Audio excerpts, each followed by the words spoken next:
नमस्कार, मी नाना आहिरे. आवाज in news Marathi चॅनलमध्ये आपलं सर्वांचं स्वागत करतो.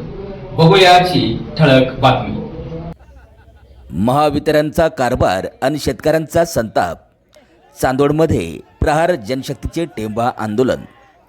नाशिकच्या चांदवड तालुक्यातील ग्रामीण भागात महावितरणच्या गलथान कारभाराचा फटका थेट शेतकऱ्यांना आणि सर्वसामान्य नागरिकांना बसत असून मागील काही दिवसांपासून रात्रीच्या वेळी विनाकारण 3 ते 4 तास वीज पुरवठा खंडित करून अघोषित लोडशेडिंगचा फटका बसत असल्याने संतप्त झालेल्या प्रहार जनशक्ती पक्षाने आता थेट महावितरण कार्यालयावर धडक देत टेंबा पेटवत आंदोलन सुरू केले. या आंदोलनाला देवळा, निफाड, लासलगाव आदी तालुक्यातील शेतकरी वर्ग मोठ्या संख्येने सहभागी झाल्याचे पाहायला मिळाले. बळीराजा घेऊ नको फाशी, जग राहीन तुझबिन उपाशी.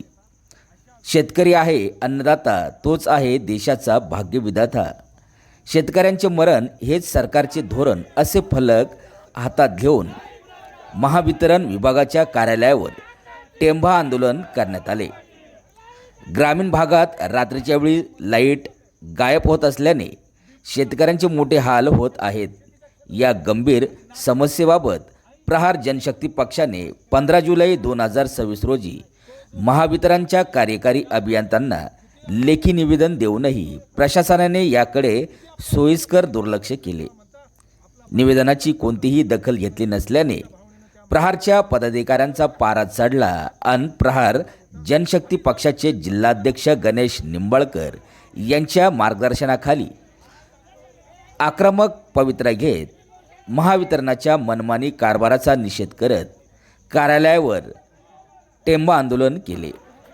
या आंदोलनात ग्रामीण भागातील शेतकरी आणि ग्राहक मोठ्या संख्येने सहभागी झाल्याचे पाहायला मिळाले.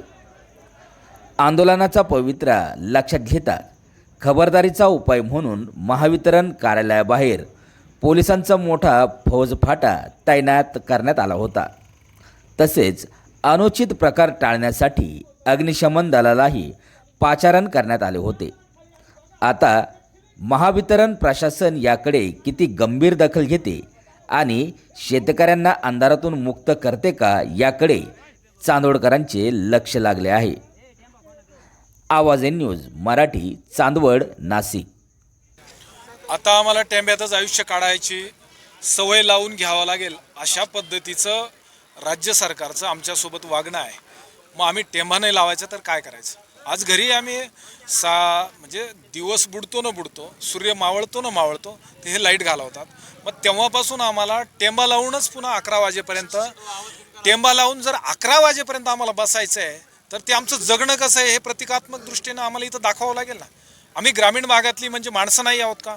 कोणी आमच्यावरच काय करायचे ते प्रयोग करायचे, प्रयोगाच्या माध्यमातून अन्याय करायचा, तो अन्याय आम्ही सहन करणार नाही. सबंध महाराष्ट्र ग्रामीण हा अंधारात आहे आणि तुम्ही सगळे लोक AC मध्ये बसून हे प्रकाशाचं सुख उपभोगताय. आम्ही असा काय गुन्हा केला?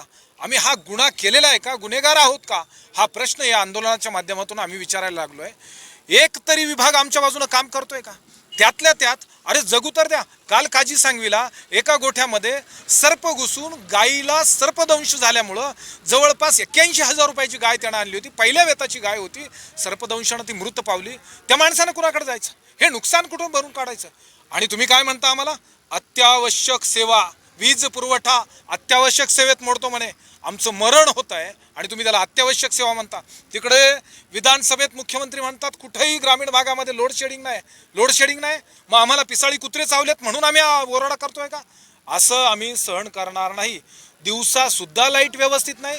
सौरचे प्रकल्प आमच्या जमिनीवर उभे केले, त्या सौरच्या प्रकल्पाची वीज कुठे जाते त्याची सुद्धा आम्हाला त्या ठिकाणी ताळेबंद आम्हाला विचारण्याचा ती वेळ तुम्ही आणलेली आहे. कुठं जाते ती वीज? दिवसाही आम्हाला व्यवस्थित वीज नाही, रात्री नाही. मग नेमके आमचं जगणं तुमच्या विजेच्या पुरवठ्याच्या याच्यात आहे का? आधीच कमी क्षमतेने आम्हाला वीज पुरवठा होतो, आमच्या मोटारी जळतात, आमचे अपघात होतात. आमच्या ग्रामीण भागामध्ये कुठल्याही सोयीसुविधा तुम्ही देत नाही, देतात ती कमी क्षमतेची वीज आणि आता डायरेक्ट खंडित का? आम्ही बोलत नाही म्हणून, आम्ही सहन करतो म्हणून. पण आता बोलणं आणि सहन करणं आमच्या आवाक्याच्या बाहेर गेले. हे आंदोलन भूतोन भविष्यात होणार. तुम्ही मागे पब्लिक बघा, अजून यायची बाकी आहे. येणार आणि भूतोनं भविष्यात होणार. इथं मिटवलं तर ठीक, नाही तर आम्ही तिकडे पेटवायला जाऊ, नाशिकला जाऊ, मुंबईला जाऊ. आणि आता यांनी काय म्हणे गेट लावलंय, आमच्यासाठी गेट नाही आहे का? आम्हाला तुम्ही मध्ये येऊ देणार नाही का? काय आहे ते आम्ही तिथं जाऊनच बघू आता.